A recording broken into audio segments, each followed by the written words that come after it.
अब हम specific humidity का रिलेशन ड्राइव करते हैं।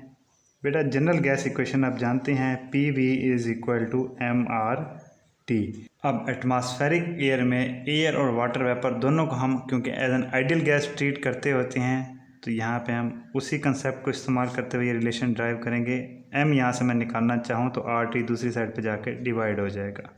M आ गया बेटा PV ओवर RT। अब ये दोनों आइडियल गैसेस हैं तो इनका रिलेशन मैं अलग-अलग लिखता हूँ। वाटर के वेपर के लिए बेटा MV आ जाएगा और ड्राई एयर के लिए MA आ जाएगा। अब बेटा वॉल्यूम ये दोनों सेम वॉल्यूम शेयर कर रहे हैं तो V दोनों केसेस में सेम रहेगा। T ये दोनों सेम टेम्परेचर पर हैं तो T भी सेम रहेगा। सिर्फ P और R ये इनके अलग-अलग होंगे। ये पार्शियल प्रेशर आ जाएगा वाटर वेपर का, ये general gas constant for water vapour, इसी तरह प्रेशर ऑफ ड्राई एयर और ये general gas constant of dry air. अब ये MV की वैल्यू भी आ गई हमारे पास और MA की भी आ गई। ये दोनों वैल्यूज़ बेटा मैं इसमें पुट कर देता हूँ, इक्वेशन A कह लें इसे। यहाँ पे बेटा मैंने वैल्यूज़ पुट कर दी MV और MA की। अब वॉल्यूम दोनों का सेम है, ये कैंसिल आउट हो जाएगा, टेम्परेचर भी सेम है, ये भी कैंसिल आउट हो जाएगा, तो बाकी मेरे पास रिलेशन बचेगा बेटा। तो ये आ गया हमारे पास स्पेसिफिक ह्यूमिडिटी का रिलेशन। अब इसमें आप देखें बेटा जो ड्राई एयर है इसकी कंपोजिशन सेम रहती है तो PA की वैल्यू होगी fix. RA RV general gas constant air के लिए, वाटर वेपर के लिए ये भी फिक्स होते हैं, इनकी वैल्यूज़ भी चेंज नहीं होती। अब यहाँ पे जो वेरिएबल रह जाता है वो सिर्फ और सिर्फ PV है, partial pressure of water vapour, इसको हम वेपर प्रेशर भी कहते हैं। अब बेटा मैं अज्यूम करता हूँ यहाँ पर हमारी एयर है वो है 25 डिग्री सेंटीग्रेड और 100 किलो पास्कल पर। अब बेटा यहाँ पे अगर कोई वाटर वेपर ना हो, ये ग्रीन वाला रीजन बिल्कुल ही ना हो, सारे का सारा ब्लू हो, तो पार्शियल प्रेशर हो जाएगा बेटा 0।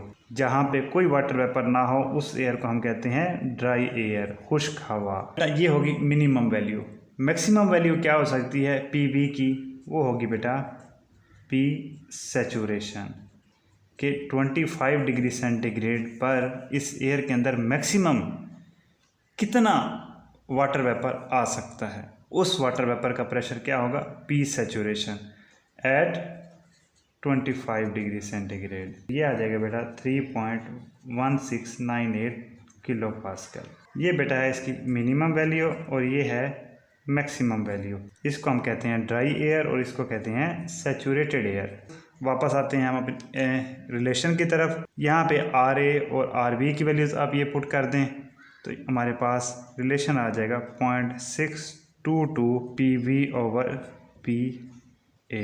अब बेटा मैं इस PA को, जो partial pressure of dry air है, इसको भी PV की टर्म्स में लिखना चाहता हूँ तो हम जानते हैं कि एटमॉस्फेरिक एयर जो है ये कम्बिनेशन है ड्राई एयर और वाटर वेपर का। तो यहाँ से PA मेरे पास आ जाएगा बेटा P माइनस PV।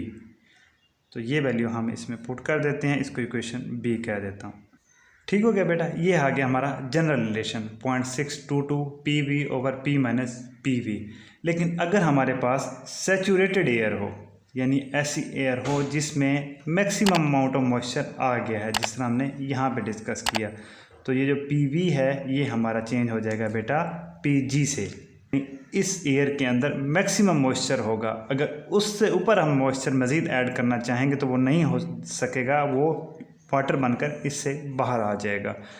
तो ये PG जो होता है बेटा ये P सैचुरेशन टेम्परेचर होगा उस टेम्परेचर के ऊपर जिस पे ये मिक्सचर एग्जिस्ट कर रहा था। जिस तरह हमने एग्जांपल ली कि 25 डिग्री सेंटीग्रेड और 100 किलो पास्कल, तो 25 डिग्री सेंटीग्रेड के अगेंस्ट जो सैचुरेशन प्रेशर आ रहा था वो था बेटा 3.1698 किलो पास्कल।